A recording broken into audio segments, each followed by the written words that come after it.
On May 15, 1800, President John Adams orders the federal government to pack up and leave Philadelphia and set up shop in the nation's new capital in Washington, D.C.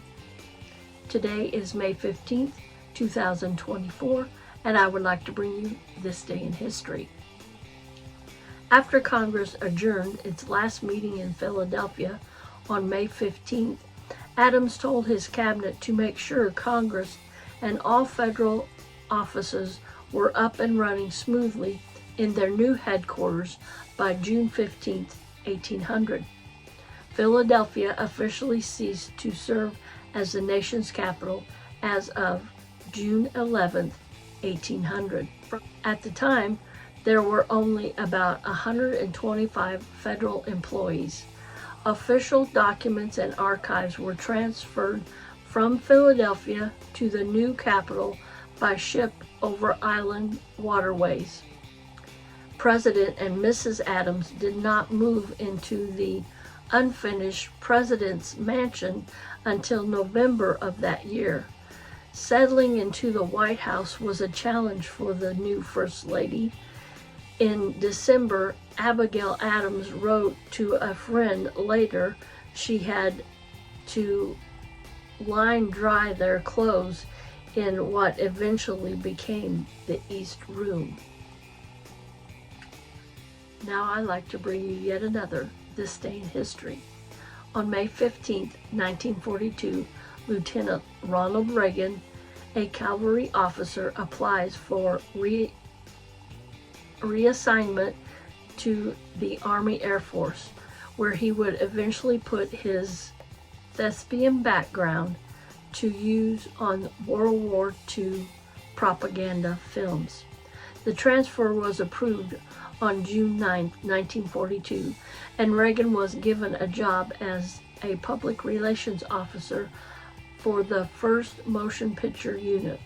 The 1st Motion Picture Unit, FMPU, a acronym, was pronounced BUMPO, produced military training, morale, and propaganda films to aid the war effort.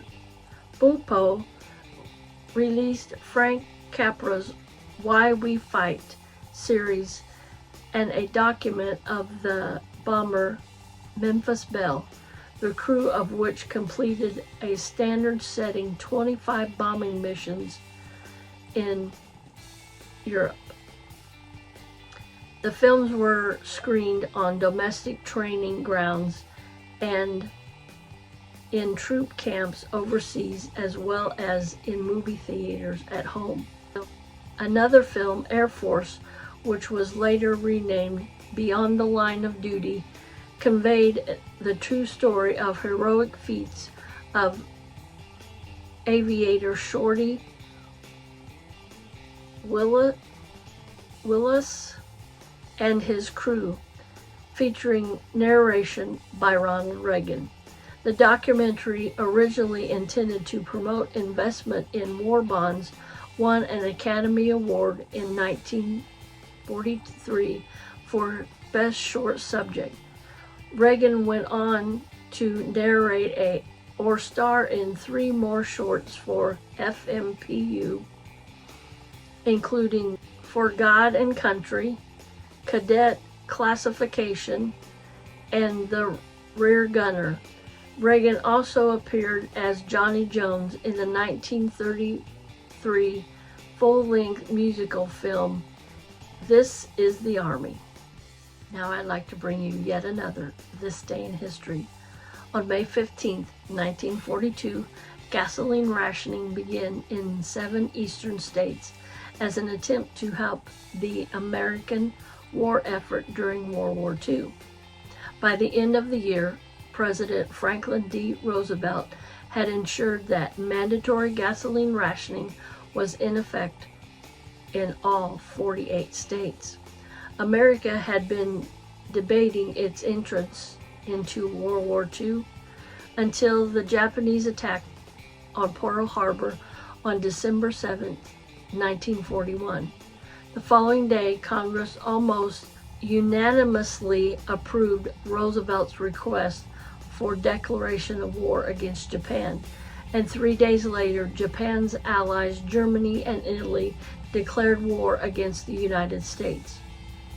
On the home front, originally, America almost immediately felt the impact of war, as the economy quickly shifted from a focus on customer goods unto full-time war production. As a part of the transformation, women went back to work in factories to replace enlisted men. Automobile factories began producing tanks and planes for Allied forces, and households were required to limit their consumption of such products as rubber, gasoline, sugar, alcohol, and cigarettes. Rubber was the first of the commodities to be rationed. After the Japanese invasion of the Dutch in the East Indies cut off U.S. supply, a shortage of rubber affected the availability of products such as tires.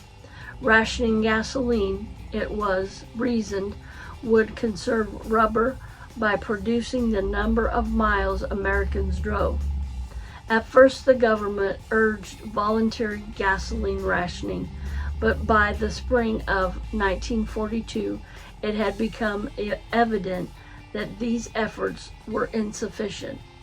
In mid-May, the first 17 states put mandatory gasoline rationing into effect, and by December, controls were extended across the entire country.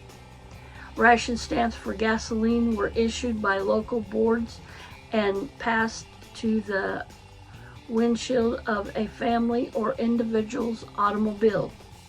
The type of stamp determined the gasoline allotment for that vehicle.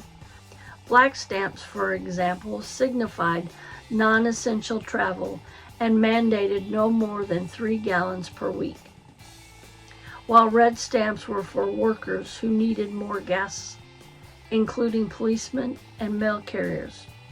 As a result of the restrictions, gasoline became a hot commodity on the black market, while legal measures of conserving gas, such as carpooling, also flourished.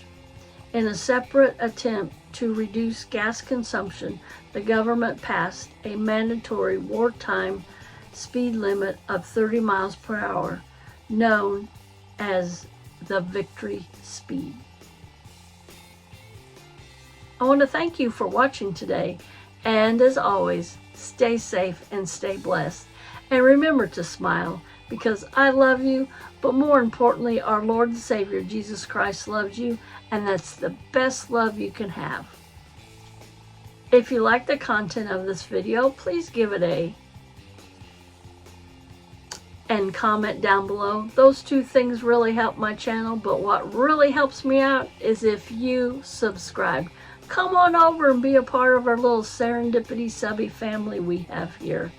All right, everybody, have a blessed day, and I will see you in my next video. Bye, everybody.